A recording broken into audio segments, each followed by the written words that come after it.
Estudia y Aprende presenta Movimientos Literarios.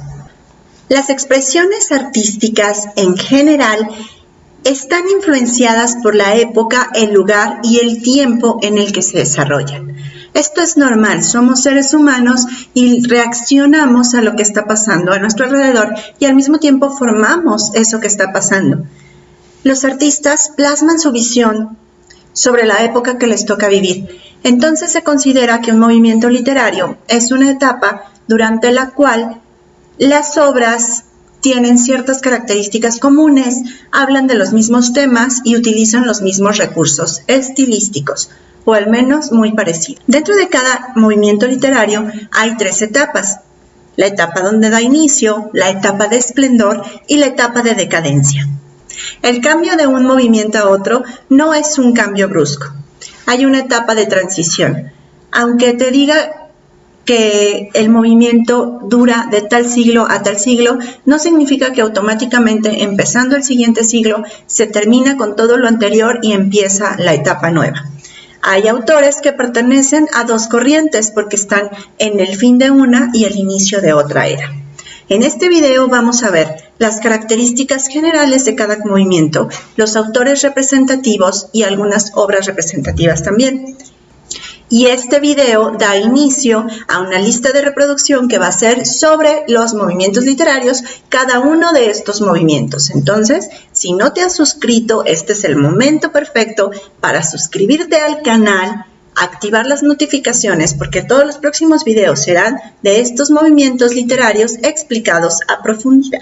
Antes de la literatura clásica, antes de la literatura griega y romana, ya había escritura. Tenemos textos egipcios, tenemos textos mesopotámicos. Sin embargo, se considera a la literatura griega y romana como el primer movimiento literario. De aquí parte toda la base de la cultura occidental. Estos movimientos literarios son de Occidente, porque en Oriente, todo lo que es Asia, hay expresiones diferentes. Empezamos con el clasicismo, y aquí tengo mis notas por si se me olvida algo, voy a voltear hacia abajo. El clasicismo va de la época 5, del siglo 5 a.C. al siglo 5 después de Cristo. Es la literatura creada por los griegos y por los romanos. La característica de la cultura griega, de la literatura griega, es la poesía épica. En esta poesía se habla de dioses y de héroes. Cuenta un pasado legendario, cuenta su historia, sus mitos. Y todo es importante que los héroes reflejen los valores que quieren que tengan los ciudadanos: honestidad, lealtad, fuerza. Todo esto está reflejado en la literatura griega. La mayoría de la literatura griega se transmitía de manera oral. Recuerda que todavía no hay imprenta, los libros no se pueden hacer, o sea, tenemos pergaminos, pero no es que existan libros en todas las casas como lo podemos tener ahorita. Por lo tanto, es una literatura que se transmite de manera oral. Había cantadores profesionales que iban de lugar a lugar hablando, narrando y contando estas historias. Los autores que sobresalen son Homero, con la Ilíada y la Odisea; Safo, que es una poeta; Anacreonte, Píntaro, y los autores de teatro más representativos, de los cuales tenemos obras ahorita, o sea, sus obras llegaron a la actualidad, son Sófocles, Eurípides y Esquilo en la tragedia y Aristófanes en la comedia. Los griegos crearon una literatura centrada en el hombre y vinculada estrechamente a su creencia, a sus mitologías, a sus héroes. Las obras representativas son la Ilíada, la Odisea, la Eneida, bucólicas, las tragedias y los textos filosóficos. Aquí también recuerda que están los autores romanos. Tenemos, por ejemplo, a Plauto y Terencio en la comedia, y está autores también como Virgilio. Bueno, todas las autores griegos y romanos se centran en esta época, y los romanos hicieron muchas adaptaciones de los textos griegos y muchas adaptaciones a su mitología. Entonces, simplemente cambiaron nombres de dioses y muchas cosas continuaron igual. La literatura medieval va del siglo V al siglo XV. La época medieval, recuerda, es la época de los castillos, de los señores feudales. Es una época oscura donde la iglesia tiene el poder de todo. Lo único importante era servir a Dios y prácticamente todo se estanca por esta visión de que Dios es el que nos brinda todo y es al que le debemos obedecer y nuestra vida aquí viene para servir a Dios. Entonces la poesía medieval habla mucho de religión y también habla mucho de héroes, porque estamos en una época de guerras, conflictos, señores feudales, había que cuidarse de todos porque podían venir a invadirte. La poesía medieval también se transmite de manera oral, tampoco había libros, además la gente ni siquiera sabía leer. Entonces los juglares iban de feudo en feudo cantando las historias. Se exalta el espíritu caballeresco y obviamente la religión. La mayoría de las poesías medievales y de las historias medievales son anónimas, pero también tenemos autores representativos. Están, por ejemplo, Gonzalo de Berceo, Alfonso X el Sabio, Marco Polo, Dante Alighieri, Juan Ruiz, Arcipreste de Hita y Tomás Moro, entre otros. Entre las obras representativas están el Cantar del Roldán, el Cantar del Niño Cid, el Cantar de los Nibelungos, la Divina Comedia y el Decamerón. El Decamerón es una historia que es muy fuerte a lo mejor para los adolescentes. No lo creo. En realidad sí podrías leerla, pero son cuentos. Son un grupo de muchachos y muchachas se reúnen en una ciudad atacada por la peste para contarse cuentos mientras toda la gente se muere a su alrededor. Obviamente no había mucho que pudieran hacer, no sabían cómo controlar la peste y lo único que podías hacer era aislarte de los enfermos y pasar el tiempo como se pudiera. Entonces empezaban a contar historias y muchas de estas historias, o casi todas las historias, son de doble sentido, es erótico y atacaban a la iglesia. De manera sutil o no, pero cuestionaban mucho la fe, ¿por qué si todos hacían lo que Dios quería, se estaban muriendo tantos alrededor? Entonces te recomiendo que la leas, aunque sea escondidas. Después tenemos la literatura renacentista, que va de mediados del siglo XV y nace en Italia y se consolida en el siglo XVI. El Renacimiento, como su nombre lo indica, fue este renacer del hombre. O sea, venimos de la etapa oscura y medieval y entonces deciden que el hombre también es importante por sí solo y que no todo gira alrededor de Dios y de la religión. Se le vuelve a dar énfasis al hombre, empieza a exacerbarse el uso de la razón, empiezan a pensar, a cuestionar y a querer indagar todo lo que sucede alrededor.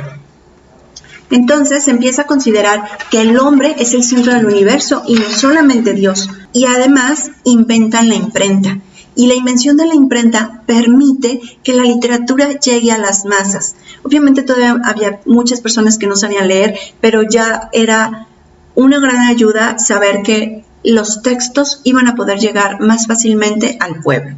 La imprenta cambió el mundo como ahorita lo está cambiando o como lo cambió el Internet.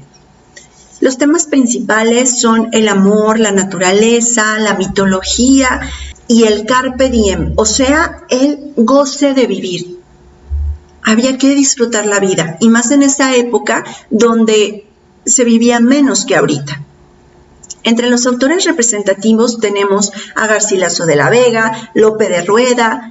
Empiezan Shakespeare y Miguel de Cervantes. Shakespeare, Miguel de Cervantes y Lope de Vega son autores de transición. Ellos están en el fin del Renacimiento y en el principio de la literatura barroca. Los temas de Shakespeare tienen mucho que ver con las cuestiones humanas, con el amor, el deseo, la venganza, el miedo, la ira. Shakespeare es un autor extraordinario.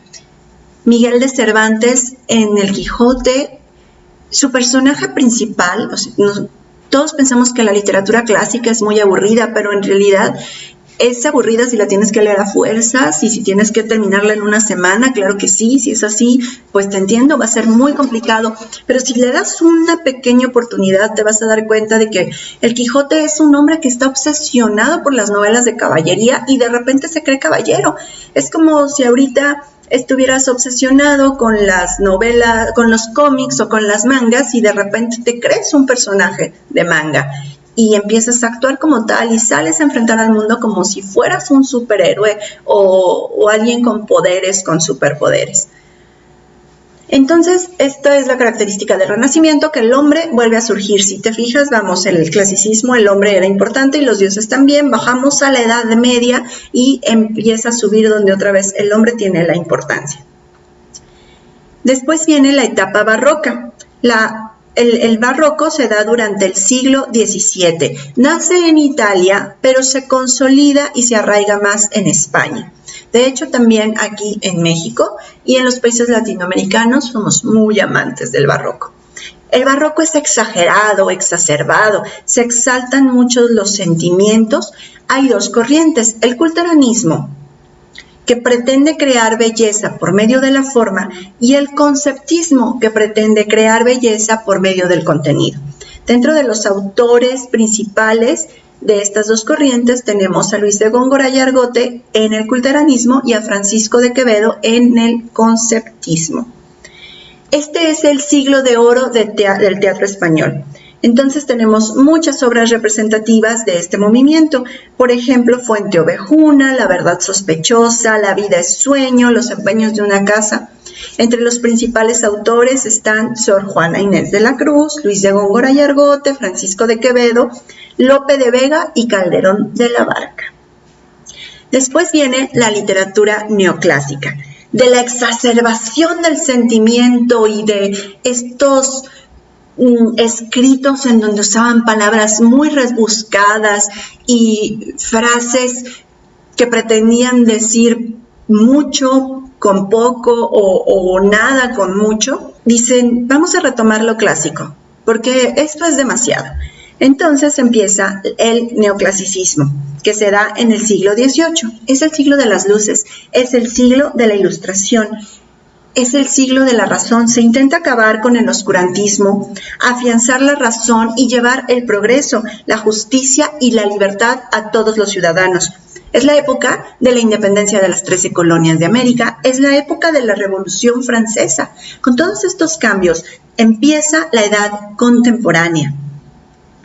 Entonces, es una época de razón, no de sentimientos, de razón. Por lo tanto, la poesía deja de tener adeptos y empiezan a surgir más el ensayo y la fábula. No se pensaba o no se sentía que los sentimientos fueran importantes. Lo que necesitaba el ser humano era el progreso, pensar, razonar, usar su mente y llevar este cambio de vida a todos los ciudadanos. Por lo tanto, los sentimientos era, ¿cómo te vas a dejar llevar por eso?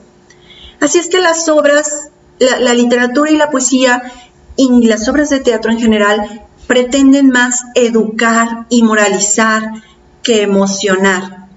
Las obras de teatro de este periodo suelen ser muy aburridas porque son muy didácticas y solamente se trataban de decir qué debías de hacer y qué no debías de hacer.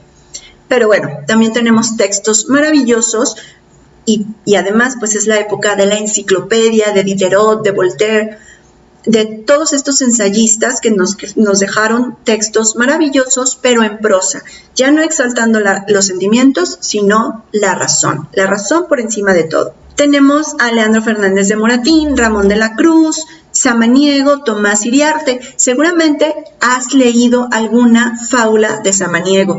Esas donde los animalitos hablan, se portan mal y luego reciben su merecido. Pues esa es literatura neoclásica. Después del neoclasicismo viene el romanticismo. Otra vez, estamos en una etapa de razón pura y entonces lo que el ser humano quiere es el sentimiento de nuevo. y surge el romanticismo y volvemos a la exaltación del sentimiento, de la melancolía, de la nostalgia. Entonces en esa época era, cómo quisiera ser como los caballeros feudales que vivían aventuras, estaban en la naturaleza y luchaban por el amor y el honor de su dama. La poesía vuelve a tener importancia, se rompen las reglas neoclásicas, se admira la capacidad de ser original y único y hay una revelación ante la sociedad, porque ya no se quiere seguir los cánones de pórtate bien y haz esto. Ahora es el amor imposible, la rebeldía, la angustia y el miedo. ¿El miedo a qué nos va a provocar todos estos avances tecnológicos? ¿Qué le va a provocar esto al ser humano? Y entonces surgen historias como la de Frankenstein. Entre los autores tenemos a José de Espronceda, hay muchos poetas, Gustavo Adolfo Bécquer, William Blake, Lord Byron, también está Mary Shelley, Víctor Hugo, Edgar Allan Poe, lo tenebroso, lo desconocido, lo que está más allá de la razón. Y llega el realismo. El realismo vuelve a decir basta de sentimientos y te fijas, prácticamente los movimientos literarios van haciendo esto y se repite un poquito una época, luego esta, la que está acá abajo, se parece a esta y estas dos de arriba se vuelven a parecer, se contraponen. El realismo surge a mediados del siglo XIX. El objetivo es reflejar la realidad contemporánea. Ellos dicen, sí, están muy bonitos los sentimientos y todo esto tenebroso y oscuro que me estás contando, pero es más oscuro y tenebroso estar sin poder comer porque trabajo mucho, pero no hay una paga justa.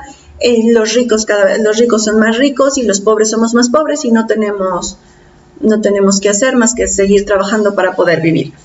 Entonces los autores de esta época quieren reflejar la realidad cotidiana, quieren reflejar ese mundo en el que se mueven, sea en el campo o en la ciudad.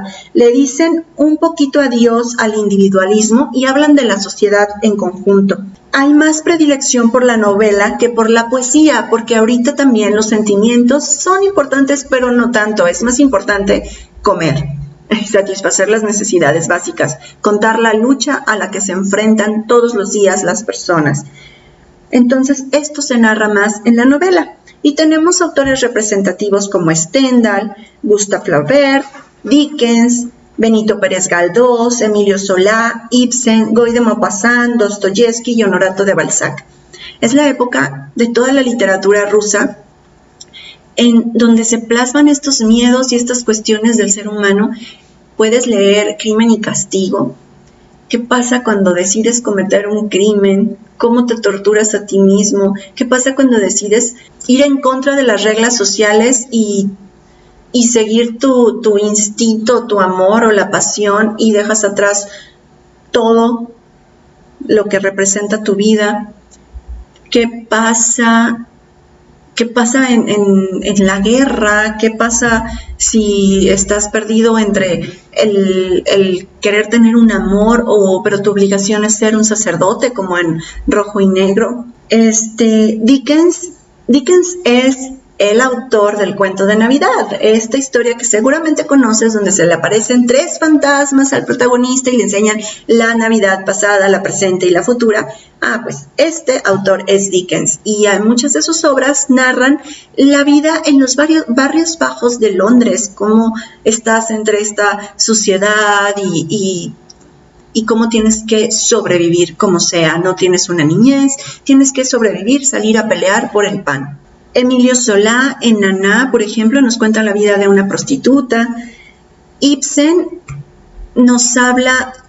tiene una obra que ya es feminista, porque en Casa de Muñecas, Nora quiere dejar todo porque se da cuenta de que siempre ha vivido para los demás y que nunca ha sabido quién es ella. Entonces, al final de la obra, deja a su hijo, quiere dejar a su familia y todo, y eso era impensable en esa época. Y llegamos al modernismo, que surge a finales del siglo XIX en América Latina. ¿Por qué? Porque, nuestra realidad era muy diferente quizás no tan diferente, pero sí bastante diferente a la realidad europea o a la realidad norteamericana. Y entonces los autores latinoamericanos quieren empezar a reflejar eso que viven ellos, la naciente independencia de estos países o la construcción, no naciente independencia porque pues ya estábamos en el siglo XIX, ya había pasado bastante de la independencia, muchos años, pero todavía se estaban construyendo como países, todavía había cosas que no estaban muy claras y se estaba buscando ese sentido de nación y de qué somos con respecto a los otros. Entonces se refleja la libertad que se reflejaba en la América independiente. Para Octavio Paz, el modernismo es el romanticismo latinoamericano, porque se planteaba un desafío a lo convencional, a la moral personal, se busca la libertad.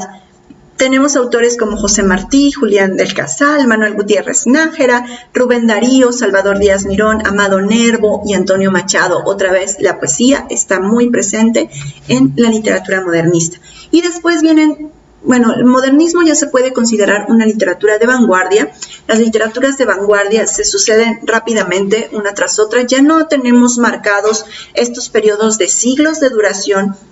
Son movimientos que vienen y van, surge un grupo, hace una propuesta, surge otro, hace otra propuesta. Entonces tenemos el creacionismo, el futurismo, el dadaísmo, surrealismo, posmodernismo, todos estos movimientos que no tienen un periodo destinado como tal y que pueden surgir y terminarse rápidamente.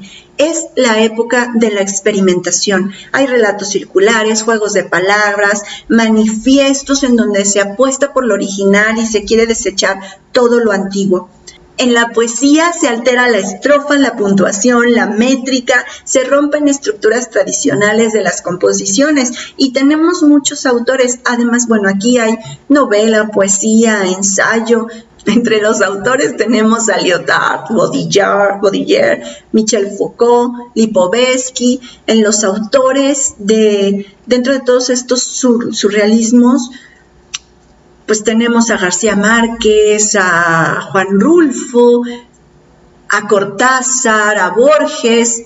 Todos estos movimientos vienen y se van. Y ahorita, pues no podemos hablar todavía de un movimiento literario, estamos muy recientes y obviamente con esta situación de la tecnología y el internet, pues entonces ahora sí ya tenemos influencias de todo el mundo. ¿Qué está pasando con la literatura en este momento?